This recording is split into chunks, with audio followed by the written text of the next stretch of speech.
News చూస్తున్నాం. ప్రణయ్ హత్య కేసులో నిందితులకు జీవిత ఖైదు విధించింది. తుది తీర్పునిచ్చింది నల్గొండ ఎస్సీ ఎస్టీ కోర్టు. దానికి సంబంధించిన బ్రేకింగ్ న్యూస్ చూస్తున్నాం. 2018లో ప్రణయ్ హత్య జరిగింది. ఇది రెండు తెలుగు రాష్ట్రాల్లో కూడాను అప్పట్లో కూడా సంచలనం సృష్టించింది. అలాగే ఇందులో A1 గా అమృత తండ్రి మారుతీరావు కూడా ఉండడం జరిగింది. అలాగే A6 గా అమృత బాబాయ్ ఉన్నారు. అలాగే A2 గా సుఫారీకి చెందిన సుఫారీ గ్యాంగ్ కి సంబంధించిన వ్యక్తి ఉన్నారు. వీరికైతే తుది తీర్పునిచ్చింది నల్గొండ ఎస్సీ ఎస్టీ కోర్టు. జీవిత ఖైదీని విధిస్తూ కూడాను ప్రణయ్ హత్య కేసులో నిందితులకైతే జీవిత ఖైదీని విధిస్తూ నల్గొండ కోర్టు తుది తీర్పు ఇవ్వడం జరిగింది. 2018లో ప్రణయ్ హత్య జరిగింది. అప్పట్లో రెండు తెలుగు రాష్ట్రాల్లో కూడా సంచలనం సృష్టించింది ఈ హత్య కూడాను. అమృత ప్రణయ్లు సంబంధించి ప్రణయ్ హత్య కేసులో నిందితులుగా ఉన్నట్టు వారికి జీవిత ఖైదీనైతే విధించడం జరిగింది. నల్గొండ ఎస్సీ ఎస్టీ కోర్టు తుది తీర్పునిచ్చింది. నల్గొండ ఎస్సీ ఎస్టీ కోర్టు నిందితులకు జీవిత ఖైదీని విధిస్తూ కూడా తుది తీర్పునివ్వడం జరిగింది. ఇందులో A1 గా అమృత తండ్రి ప్రణయ్ మారుతీరావు ఉండడం జరిగింది. మారుతీరావు 2020లో ఆయన ఆత్మహత్య చేసుకున్నారు. అలాగే A2 గా సుఫారీ గ్యాంగ్ కి సంబంధించిన గ్యాంగ్ లీడర్ ఉన్నారు. అలాగే ఈ కేసులో ముఖ్యంగా A6 గా అమృత బాబాయ్ కూడా ఉన్నారు. ప్రణయ్ హత్య కేసులో నిందితులకు జీవిత ఖైదీని విధిస్తూ కూడాను తుది తీర్పు ఇవ్వడం జరిగింది. దానికి సంబంధించిన బ్రేకింగ్ న్యూస్ చూస్తున్నాం.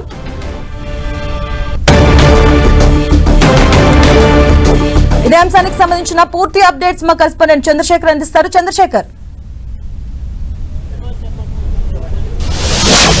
ఎంతో ఉత్కంఠగా ఎదురు చూసినటువంటి ప్రణయ్ హత్య కేసులో ఎట్టకేలకు జిల్లా 2వ అదనపు న్యాయమూర్తి అదేవిధంగా ఎస్సీ ఎస్టీ స్పెషల్ కోర్టు సంచలన తీర్పును వెల్లడించింది. ఈ కేసులో మొత్తం 7 నిందితులు ఉంటే అందులో ఉన్నటువంటి ఇప్పటికే A1 ఆత్మహత్య బలవన్మరణానికి పాల్పడ్డాడు. A2 ఉన్నటువంటి సుభాష్ శర్మకు ఉరిశిక్ష విధిస్తూ న్యాయస్థానం తీర్పునిచ్చింది. అదేవిధంగా A3 నుంచి A7 వరకు కూడా A8 వరకు కూడా మొత్తం మిగిలిన 6 నిందితులకు కూడా ఇటు యావజ్జీవ శిక్షను ఖరారు చేస్తూ న్యాయస్థానం తీర్పునిచ్చిన పరిస్థితి కనిపిస్తా ఉంది. ఈ కేసు ఇటు 2018 సెప్టెంబర్ 14న మిర్యాలగూడలో పట్ట పగులే జరిగినటువంటి ఈ ప్రణయ్ దారుణ హత్యపై అప్పుడు మొత్తం ఇరు తెలుగు రాష్ట్రాలతో పాటు దేశవ్యాప్తంగా కూడా చర్చనీయాంశంగా మారింది. దీనిపైన ప్రజా సంఘాలు అదేవిధంగా దళిత సంఘాలు పెద్ద సంఖ్యలో ఆందోళన బాట పట్టిన నేపథ్యంలో ఇటు పోలీస్ శాఖ చాలా సీరియస్ గా ఈ కేసును తీసుకొని 4 రోజుల్లోనే బీహార్ ఇతర రాష్ట్రాల్లో ఉన్నటువంటి నిందితులను కూడా కట్టుబడి చేసి మొత్తం అయితే వాళ్ళని 4 రోజుల్లోనే పట్టుకొని రిమాండ్ చేసిన పరిస్థితి ఉంది. ఆ తర్వాత మొత్తం అంటే 2019 జూన్ 12న ఈ కేసులో ఛార్జ్షీట్ దాఖలు చేయడం జరిగింది. మొత్తం 1600 పేజీల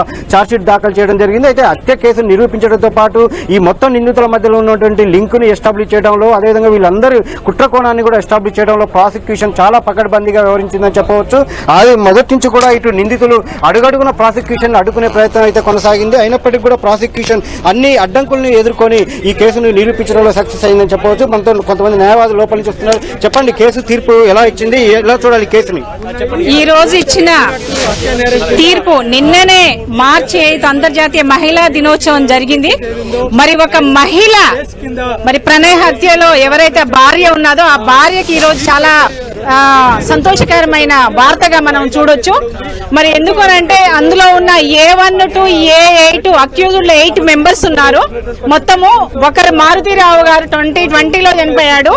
మరి A2కి లైఫ్ మరణ శిక్ష విధించడం అనేది జరిగింది. చాలా హర్షిస్తున్నాం. ఈ రోజు నిజంగానే ఒక మహిళ న్యాయమూర్తి ద్వారా ఒక మహిళకు న్యాయం జరిగిందని ఒక అడ్వకేట్ గా నేను చెప్తున్నాను. ఇంకొకటి ఏంటంటే ఎస్టీ అట్రాసిటీ కేసు కూడా అందరికీ పడింది. మిగిలిన వాళ్ళందరికీ కూడా ఇంప్రీజ్మెంట్ పర్ లైఫ్. మరి వాళ్ళకు మిగిలిన వాళ్ళకు 3, 4, 5, 6, 7 మెంబర్స్ కి పడింది. మరి ఈ తీర్పుని ఒక మహిళా న్యాయమూర్తి వెలువరించడం అనేది చాలా చాలా హర్షించదగ్గ అంశంగా భావిస్తున్నాం. ఈ రోజు చాలా శుభదినంగా భావిస్తున్నాం. ఎందుకంటే సొసైటీలో భయము భక్తి లేకుండా పోయింది. ఒక మనిషి ప్రాణాన్ని తీయడం ఈజీ అయిపోయింది. దట్ అందులో ఒక బడుగు బలహీన వర్గాల బిడ్డను చంపడం అంటే ఈజీ అయిపోయింది. మరి ఈ తీర్పుతోటన్న సొసైటీకి ఒక మంచి గుడ్ మెసేజ్ వెళ్ళాలి. మరి ఇలాంటి ఒక క్యాస్టిజం మీద ఒక మూర్ఖులు ఎవరైతే ఉన్నారో మరి వాళ్ళకు తగిన శిక్ష ఈ రోజు పడిందని నేను భావిస్తున్నాను.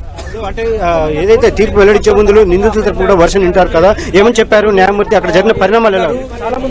వాళ్ళ వర్షన్ ఎవరైనా చెప్తారు. దొంగతనం చేసినోడు తప్పించుకోవడానికి రకరకాల కారణాలు చెప్తారు. ఆ కారణాలను ఏంటి కోర్టు పరిగణలోకి తీసుకున్నప్పటికీ అది కరెక్ట్ అయింది కాదు.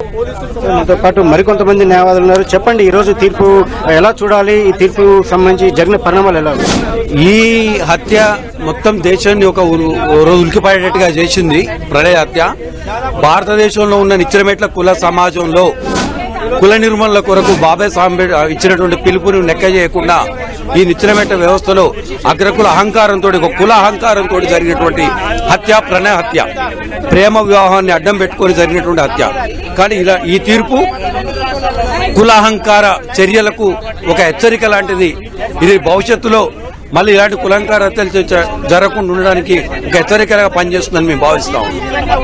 మొత్తం తీర్పు మాత్రం ఒక సంచలన తీర్పు ఇచ్చిందని చెప్పవచ్చు. చూడవచ్చు, పెద్ద సంఖ్యలో న్యాయవాదులు కూడా కోర్టు ప్రాంగణానికి చేరుకున్నారు. ఈ కేసు ఉదయం నుంచి కూడా చాలా ఉత్కంఠను రేపుతుంది. ఈ రోజు తీర్పు ఉన్న నేపథ్యంలో పెద్ద సంఖ్యలో న్యాయవాదులు అందరూ కూడా కోర్టు హాల్కు చేరుకున్నారు. SC ST special court number hall వద్దకి చేరుకొని మొత్తం కూడా ఉదయం నుంచి కూడా ఎప్పుడు కేసుకు సంబంధించి తీర్పు వెల్లడవుతుంది, తీర్పుకు సంబంధించి ఎలాంటి పరిణామాలు చోటు చేసుకుంటారని చెప్పి వాళ్ళంతా కూడా ఉత్కంఠంగా ఉన్న పరిస్థితి అయితే ఉంది. అయినప్పటికీ కూడా అంటే ఇటు ఏదైతే ఏటుగా ఉన్నటువంటి సుభాష్ శర్మ చెర్లపల్లి జైలు నుంచి ఆయన ఇప్పటికి జైల్లో ఉండడంతో ఆయన రావడానికి కొంత ఆలస్యం జరిగింది. ఆ వచ్చిన వెంటనే న్యాయమూర్తి కేసుకు సంబంధించి తీసుకోవడం, అదేవిధంగా ముందు నిందితుల తరపు ఏమైనా చెప్పుకునేది ఉందని చెప్పి నిందితుల తరపు వర్షన్ కూడా విన్నట్టు తెలుస్తా ఉంది. ఆ వర్షన్ విన్న తర్వాత ఈ తీర్పుకు సంబంధించి తీర్పు వెల్లడి చేయడం జరిగింది. సంచలన తీర్పు అయితే ప్రకటించినట్టు ఇక్కడ మనం భావించవచ్చు. ఎందుకంటే ఈ కేసులో మొత్తం 8 మంది నిందితుల్లో ఒకళ్ళు బలవన్మరణానికి పాల్పడగా మిగిలిన 7గురికి కూడా లైఫ్ ఇంప్రిజన్మెంట్ ఇవ్వడంతో పాటు ఏటుగా ఉన్నటువంటి అంటే ఏటులో మనం ఎవరైతే ప్రణయ్ని ఆ రోజు బ్రాడ్ డే లైట్ లో ఒక ఆయుధం తీసుకొని మారణ ఆయుధం తీసుకొని నేరుగా ఒక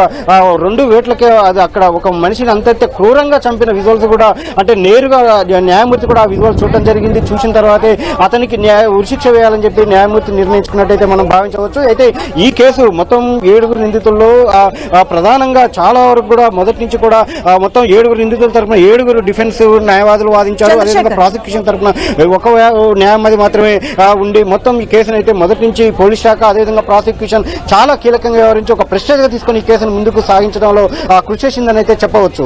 చంద్రశేఖర్, అంటే 2018లో ఈ హత్య ఏదైతే ప్రణయ్ హత్య కూడా ఉలిక్కి పడేలా చేసింది, 2 తెలుగు రాష్ట్రాలను కూడా సంచలనం సృష్టించింది. ఇప్పుడు ఈ కేసులో వచ్చినటువంటి తీర్పు ఇప్పుడు మన సమాజంలో జరుగుతున్నటువంటి సంఘటనలు కూడా చూస్తున్నాం, ఇలాంటి చాలా కేసెస్ కూడా చూస్తున్నాం. వాటికి ఎలాంటి చేంజెస్ తెస్తుంది అనుకోవచ్చు? అంటే మనం చూసినట్లయితే ఈ కేసు మొదట ఇట్లా సంచలనం కావడానికి ఆ రోజు ఒక బ్రాడ్ డేలో జరిగినటువంటి ఘటన చోటు చేసుకోవడం అయితే ఇక్కడ సామాజిక వర్గ అంశం అనేది కూడా చాలా చర్చనీయాంశంగా మారింది. ఇటు దేశవ్యాప్తంగా కూడా చర్చనీయాంశం కావడానికి అదే కారణమైంది. ఇటు ఎవరైతే ఇటు ప్రణయ్ దళిత సామాజిక వర్గానికి చెందిన వ్యక్తి కావడంతో దళిత ప్రజా సంఘాలంతా కూడా ఆందోళన పట్టిన పరిస్థితి. అయితే ఈ తీర్పు ఈ రోజు వచ్చిన తీర్పు ఇటు ఎవరైనా కానీ కుల దురహంకారంతో ఇలాంటి తాము ఏం చేసినా అడిగేవారు లేరు, లేకపోతే తాము ఏదైనా చేయొచ్చు అనుకునే చాలా మంది వ్యాపారవేత్తలు అట్లా అంటే ఇక్కడ ఉన్న నిందితుల బ్యాక్గ్రౌండ్ చూసుకున్నట్లయితే అలాంటి అంటే ఆర్థిక అంగబలం ఉన్న వ్యక్తులు ఏమైనా చేసుకోవచ్చు బడుగు బలైన వర్గాల మీద అనే ఒక దానికి ఈ రోజు న్యాయస్థానం సరైన జవాబు ఇచ్చింది అని చెప్పి ఒక అభిప్రాయం అయితే వినిపిస్తున్న పరిస్థితి కనిపిస్తా ఉంది.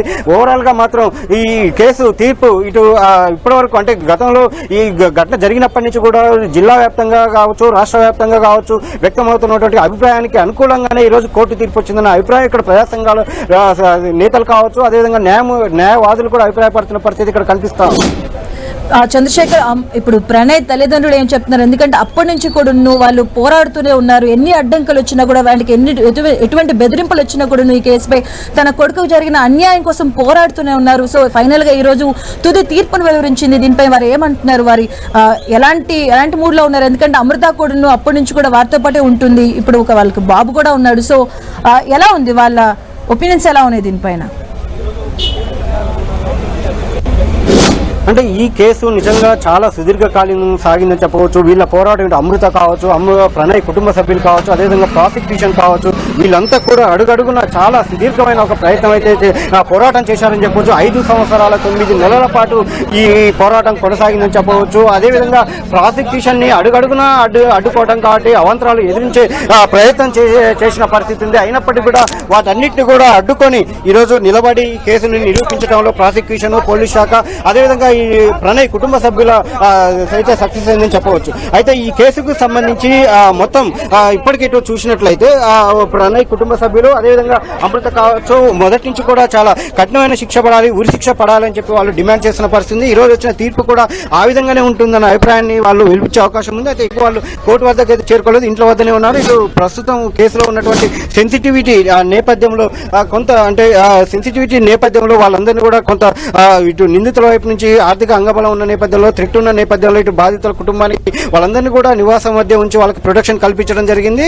అదేవిధంగా ఇంటి వద్ద కూడా ఎస్కార్ట్ పోలీసులు ఉండడం, మొత్తం మిర్యాలగూడలోనే ఇటు బాలస్వామి కుటుంబ సభ్యులు అంటే ప్రణయ్ తండ్రి కుటుంబ సభ్యులు ఉన్నారు.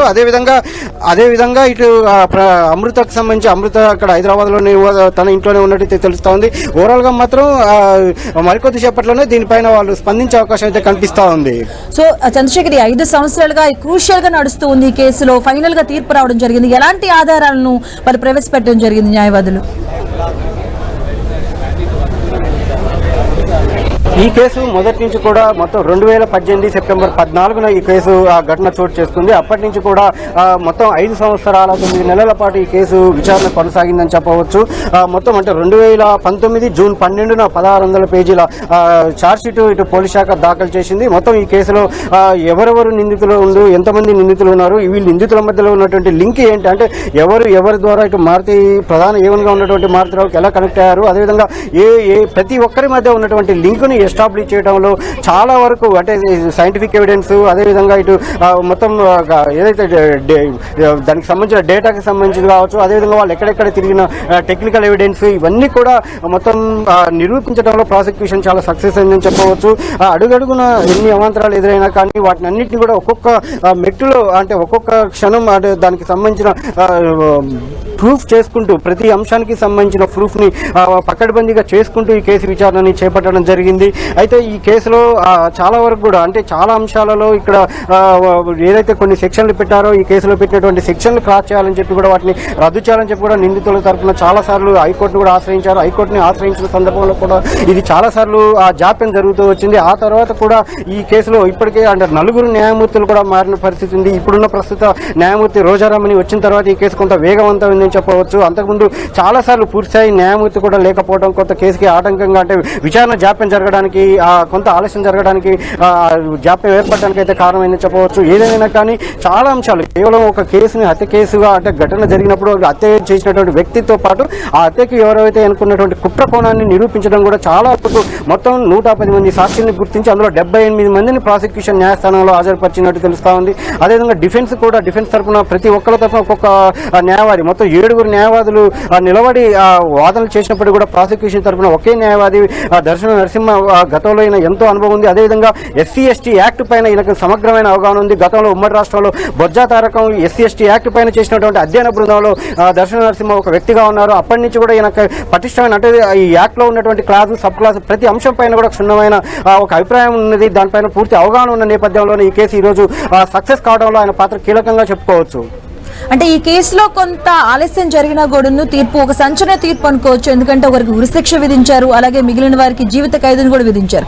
సో దీన్ని బేస్ చేసుకొని దీని ఇంపాక్ట్ ఎలా పడుతుంది అనుకోవచ్చు సభ్య సమాజంపై? ఎందుకంటే ఈ నోవా డేస్ లో మనం కూడా చూస్తున్నాం ఇలాంటి కేసెస్ కూడా చాలా వరకు కూడా ఎక్కువ అవుతూ వస్తున్నాయి. సో ఈ కేసులో వచ్చిన తీర్పు ఎలాంటి ఇంపాక్ట్ పడుతుంది అనుకోవచ్చు?